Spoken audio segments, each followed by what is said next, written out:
we'll go back to training. Tell us more about the tackling style, because I think there is tackling and flagging, isn't it? Tell us more about them, and I think the females you're using flagging more. So tell us the difference, and why is it that females are using flagging rather than anything else? Is it because of our nature? Not really. Even in America, when teens are starting out, they can't play tackle until they're 18. Even in Egypt, if you're under 18, you cannot play in the men's league because it's tackle. So for women, we've just started out. We can't start out and play tackle. It's a physical sport. Flag is, there's contact, but you start out with flag and then you can, hopefully, we can start playing tackle. Tell us more about the idea of flagging. Well, it's pretty simple. You have a flag on your belt, a belt on your waist, and you have two flags on the side. If she wants to stop you, you have the ball, she just pulls a flag. So you don't have to tackle anyone, you don't have to push anyone. Of course, there is unintentional contact. It's a physical sport after all, but it's way more, easy than tackle. No, she pulled the flag. You stopped. When do you start running again? No, you don't start again. You stop at this point. That's the yard you gain, and then you start another drive. You keep trying to gain yards, but once you get the flag pulled, you stop. That's where the ball is. That's where you start the next drive. So actually, you start from that area, throwing the ball, and then moving on. Exactly, yeah. So you're just trying to gain yards until you get to the end zone. That's when you score a touchdown. Party time. Oh, it sounds very interesting. We have to have a look at it right now. You should really watch this game. It's actually a pretty good game. The three teams in the tournament were really good. The levels were close, so the competition was really intense. None of the games were easy. You could never tell who was winning. It wasn't like there were no hints, and that was what was exciting about it. You really had to work for what we got. Well, also I'd like to ask you about your daily routine, because you must be doing other things in your life, like working or studying, and then you have the sport as well. So tell us more about the other side of your life. Well, yeah, of course I have to work a lot. But the best thing about the sport is that once you get on the field, you forget all about work. You forget about, like I had to drive in Egyptian streets. I had just had a fight with a stranger. Whatever it is you had in your day, you walk in and you don't remember any of that. You get your head in the game. If your head is outside the game, you're not mentally present, you're going to lose. No matter how good you are, you have to be mentally present. What about your time management? Because you must do that certainly to be able to be successful, whether in your professional life or in your sports, of course, life. Well, yeah, because our team, any American football team, requires commitment. The coaches require commitment. If you're not committed, even if you're a good player, that's not going to go well with them. So you do have to manage your time, but we're women, so time management is like second nature to us. It's not really a problem to us. So tell me about a day in your life. A day. A day. Describe a day in your life. All right. Well, I'm a physical therapist, so I go to the hospital in the morning, and then I finish around 2. I go home, get some lunch, and then I get dressed, and I go to practice. Some other days I have other work, but usually it's, even if you're really tired, you're looking forward to it. If you have something else, you cancel it, you go to practice. You sacrifice for this game because you really love it. So it doesn't matter what you have to do, you're going to be there.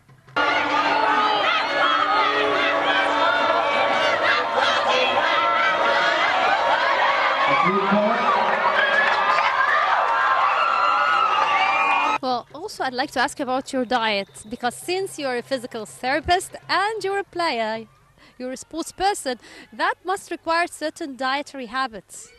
You would think. Yeah, we should, but, we don't usually pay attention to that except like right before games, so we wouldn't mess up. But I think if we did pay attention to our diets, that would really help us. So we should be starting doing that like really soon. Finally, what's your dream? Well, maybe like a bigger international presence for the team. I mean, obviously all the teams. And hopefully, if you have an Egyptian team, we'll make Egypt look good.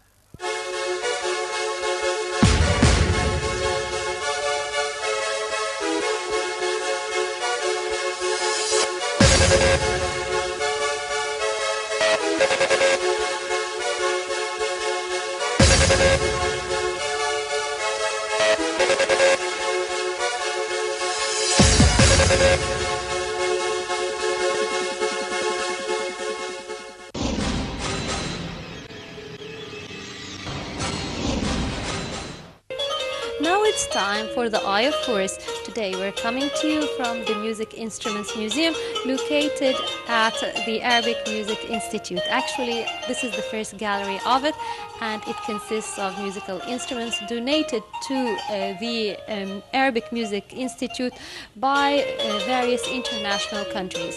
In 1932, the first Arabic Music Conference took place, and after the conference ended, the countries which took part in it, they donated their traditional musical instruments to the institute, and we can see a variety of musical instruments here, like the violin, the viola, the balalaika, and many unique and rare musical instruments, including the piano behind me. The piano behind me, actually, this is an oriental piano.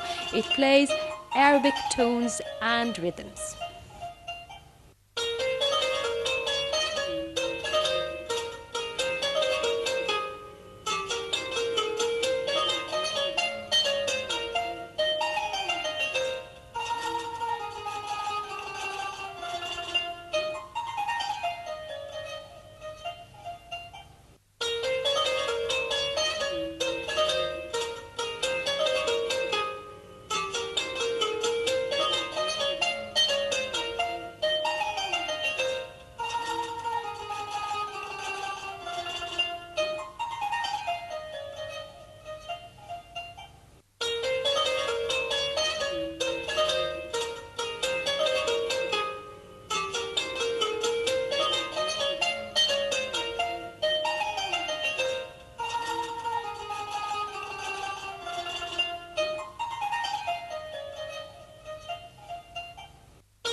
There are four main musical instruments used in the Arabic music. They are the oud, the qanun, the violin, and the ney. Right now we'll be starting by talking about the oud, which is in the showcase just right to my right-hand side.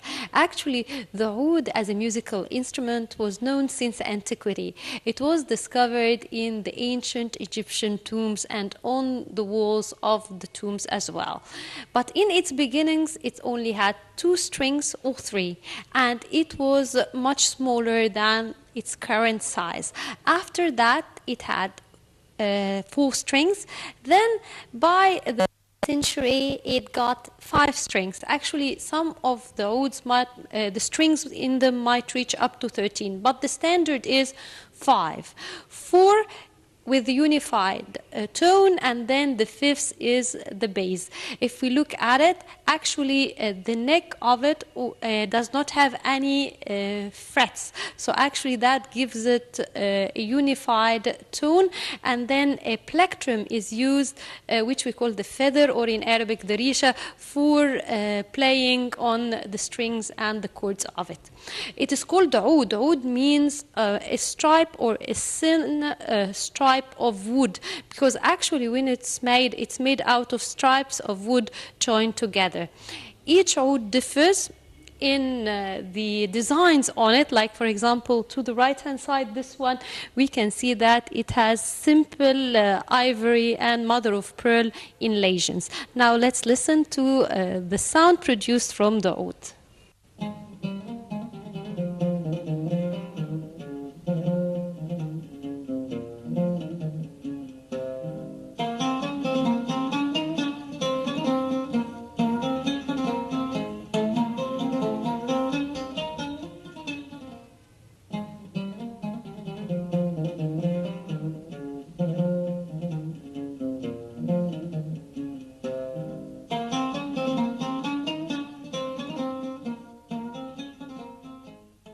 to my left-hand side, actually, these are three musical instruments belonging also to the oud family.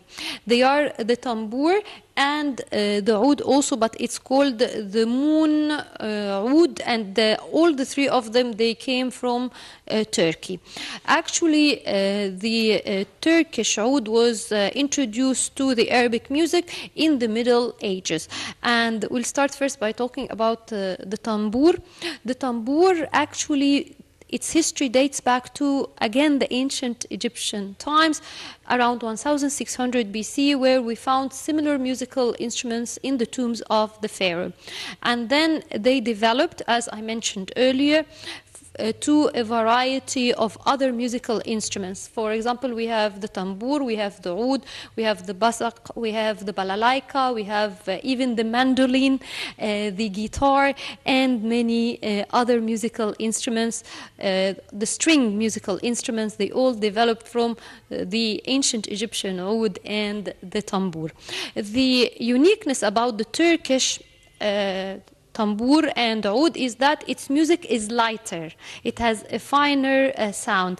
If we look at it, it has a long neck, and actually it looks more like a guitar. It has the frets in it, so it can control the tones and the intonations of the music through the frets of it. While, of course, the lute, as I've mentioned earlier, it doesn't have any frets, so it's more unitoned except for one bass string and four chords which are more or less synchronized together. And again, another type of the oud, we can see that this one is more circular, this is more oval. And of course, the body itself of the oud, whether it's circular or oval, also it controls the sounds coming out of it. And we will listen again to it right now.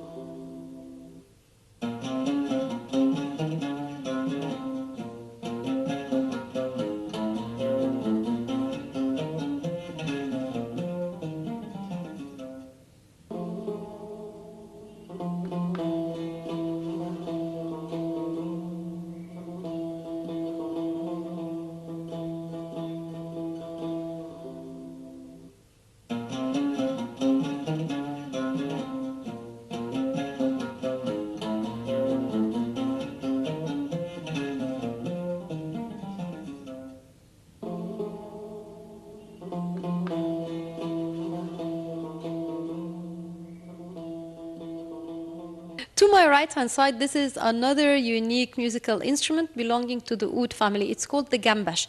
It's a typical Syrian musical instrument, and it was made specially for the Egyptian musician and composer Muhammad Abdel Wahab. He used it once in the film Ghazal el-Banat and in his song Ashiq al-Ruh. Actually, it's unique. The chords are made out of wire, and it's made out of wood, metal, and animal skin. Let's listen to it.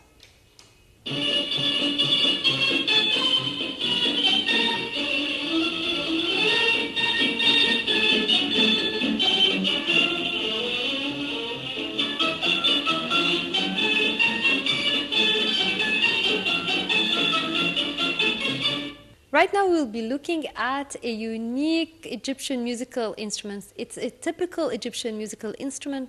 Right now we call it, or in modern time we call it a simsimiyya. Actually, the simsimiyya is a northern Egyptian musical instrument, especially in the area of Port Said, and it's equivalent or on a smaller scale, almost like that of the harp. And actually, the oldest form of it was found also dating back to ancient Egyptian times. Beside it, next to it, is the rababa. The rababa is a traditional, also Egyptian folkloric musical instrument, but it's more common and associated with southern Egypt and the folkloric tale like Abu Zayd al-Hilali and Ali al-Zeba, where it will be accompanied by either storytelling or folkloric and epic singing.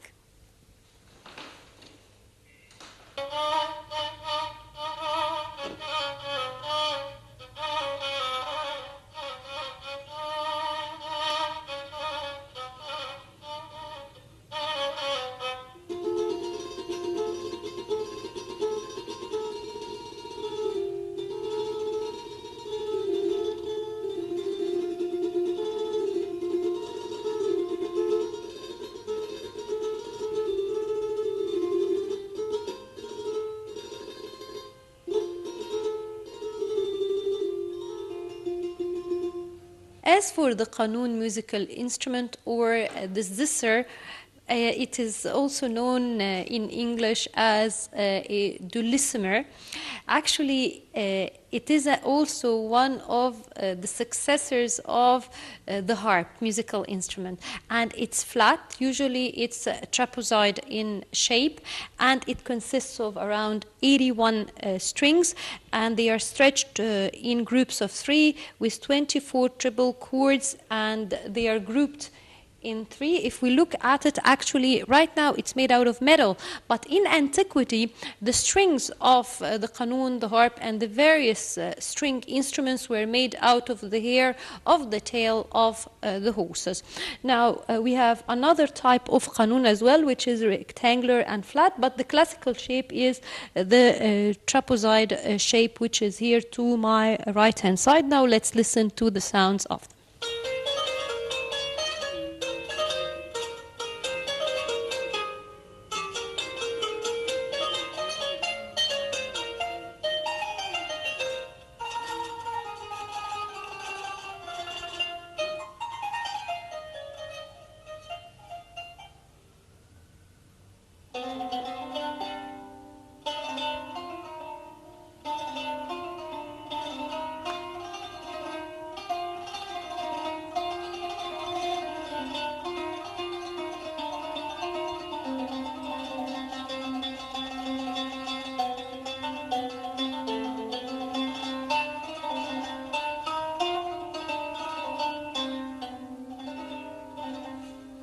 Now, behind me is a musical instrument called the santur.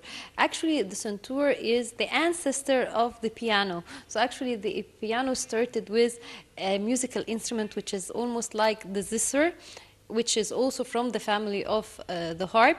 But on it, actually, when they played, they didn't use the fingers or the feather, but actually they used two wooden pieces like the xylophone, and they hit on the chords with them, and we can see them right here. There are these two tiny musical rods, and actually we have here another unique piece. This is a Turkish santur, but we have another unique one, which is the Hungarian one, which is actually the most recent predecessor of the piano, and it's here in the middle of the gallery.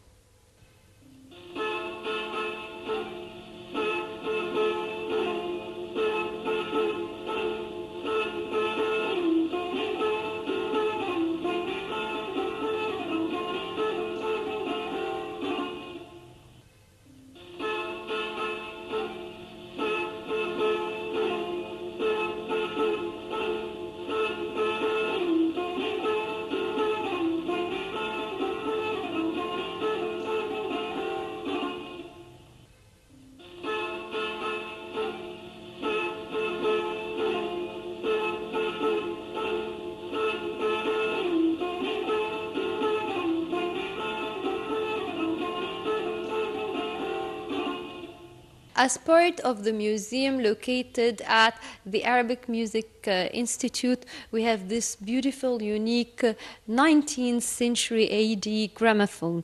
Now I will be turning it on so that we can listen to it.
the showcase behind me, we have two musical instruments. We have the piccolo and the flute. Actually, the piccolo is the smaller form of the flute, and the flute actually is the successor or the descendant of the nai, which is the wind blowpipe, and it was known since antiquity, and it was depicted on the walls of the tombs and temples of ancient Egypt. But the difference actually is that the flute, when it was first made, it was made out of wood, then metal, and also another difference is that the nai, it has two holes from the front and the back, and you blow into the top part, and you control the sounds with through the holes on the body of the reed. While in the case of the flute, they sealed the top and they made you blow from the side, sideways, and they placed covers and caps on the holes to control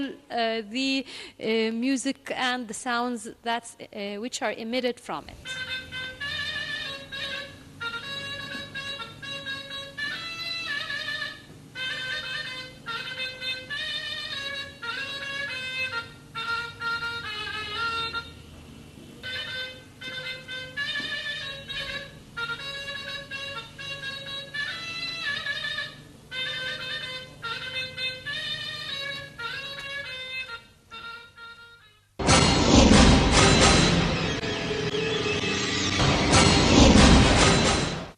It's time for the culture review. It's time to enjoy together a beautiful folkloric show filled with beautiful folk art, the mizmar, as well as the whirling dervish.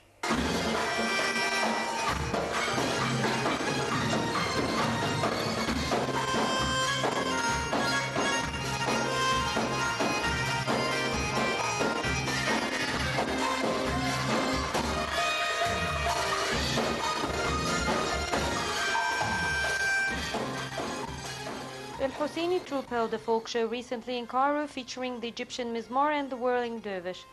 The troupe also performed a variety of folk songs reflecting the diversity of the Egyptian culture.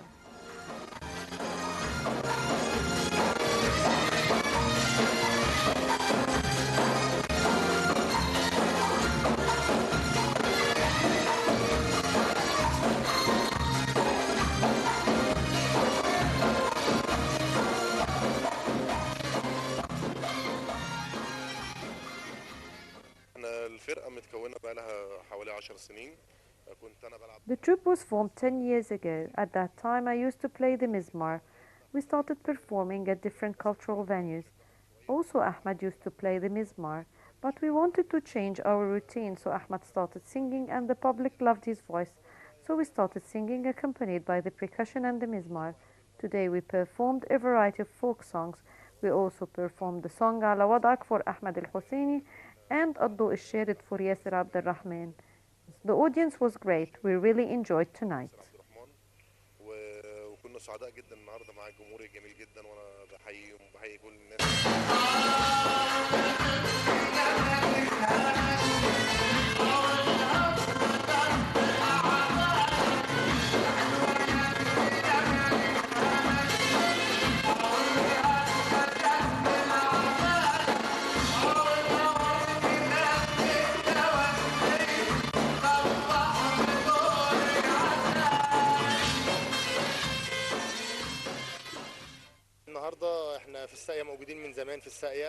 This is not the first time for us to perform here. We have held many shows here, but we used to only play folk music. Now we sing as well. I started my musical career as a musician. I used to play the mizmar. Now I play it and sing. I wanted to introduce the Upper Egyptian folk art to the public and to preserve Egypt's cultural heritage and its folk art. I inherited this art from my father and grandfather. Playing the mizmar is a family passion.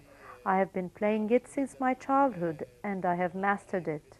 I can play any song by ear, even the hard ones like songs for Kulthum and Abd al-Wahab. But now I'm concentrating on singing and preserving our vocal cultural heritage. دلوقتي ابتديت ان انا يعني ابعد عن المزمار شويه عشان اخش في مرحله الغنى دي وارجع التراث بتاعنا ان شاء الله.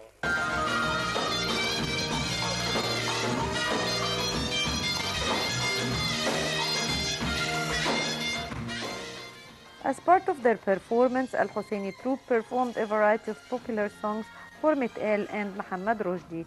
They also performed a musical piece from the TV series الضوء الشارد.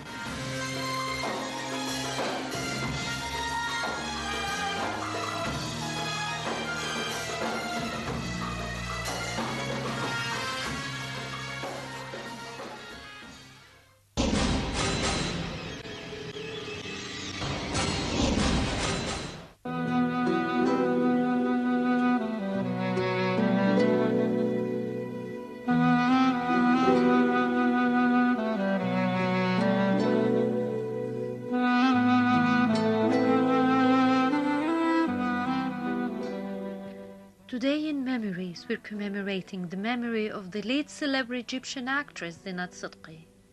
Zinat Sidqi was born in 1913 and passed away in March 1978.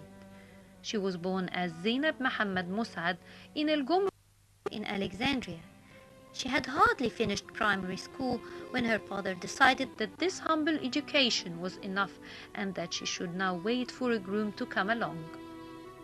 Indeed, she married when she was 15, but eventually divorced and started her career as a belly dancer and monologue artist in local weddings.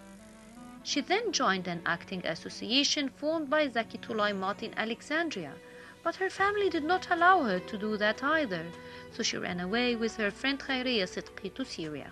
When she returned, she worked with Badia Masabni. The turning point in her career came when she went to visit a friend of hers at the Rihani Theatre and met Naguib al-Rihani there. She joined his troupe and he changed her name to Zinat so she would not be confused with Zainab Sidqi. She had been using Sidqi as her surname since she left her family. أنا عندي إليك مجال ولا فيش غيرك على الباب، أنت وبس اللي حبيبي. أنا في عرضك، أبوس إيدك. بتبصي لي كده ليه والمكر جوه عليك؟ كل العيون حواليك، تاخدها ساحرة عليك. والنبي. حبيبي يطمك. بحبه يطمك. والنبي. أطمك. أحمد. أحمد. والنبي.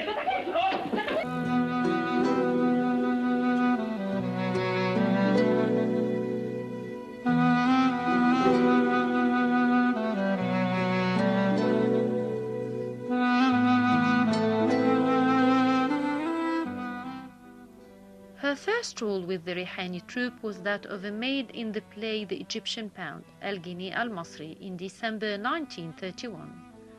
Zinat Sidqi is best known for her role as a maid as well as for the role of a single girl waiting for her man.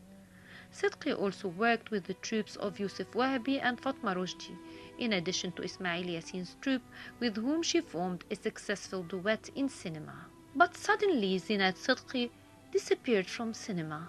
In 1976, she received an award from President Anwar al-Sadat. Despite its moral value, the award did not help much in improving her condition, and she passed away in March 1978. ألو؟ أيوه، إعلان جواز يا حبيبتي. عذراء حسناء هيفاء والهاء دعجاء سمراء فيحاء. في 20 من ربيعها الوردي الزاهر المزدهر.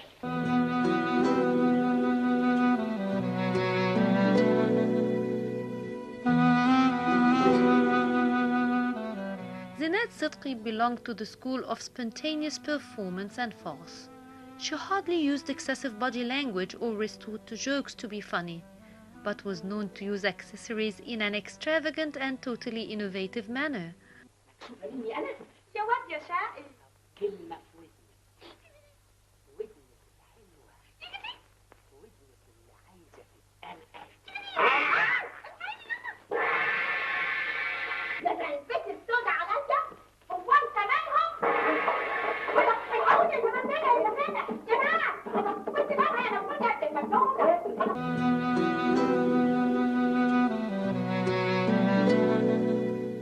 Although she never played the leading role in any of the films she featured in, she always asserted her presence even if she appeared in 2 or 3 scenes. She will always be remembered.